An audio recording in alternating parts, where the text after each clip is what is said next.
Salvador to push for the release of Albrego Garcia, but was denied entry to the prison.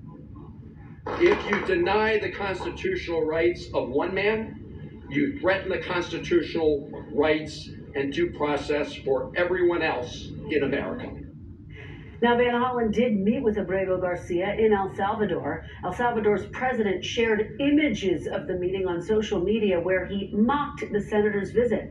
The White House saying of Albrego Garcia, he's not coming back, while attacking Senator Van Hollen's trip. Look, he's a fake. I know him. I know them all. They're all fake.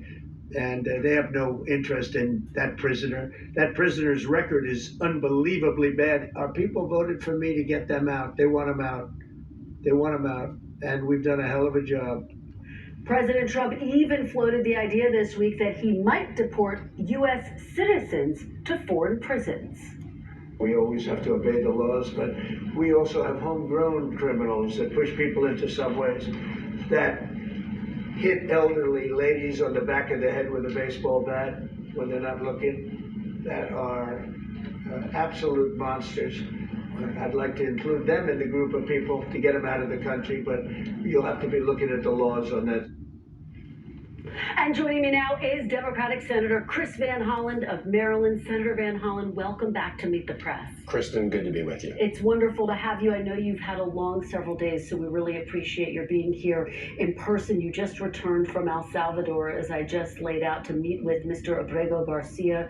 You were rebuffed multiple times from entering the prison where he was initially being held. Secot, he has, as you said, been moved since then to a different facility.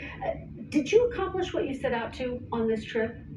I did. I had two missions. One was to ask the government of El Salvador to not be complicit in this illegal scheme with the Trump administration and to release him. I made that request to the vice president. They denied that request.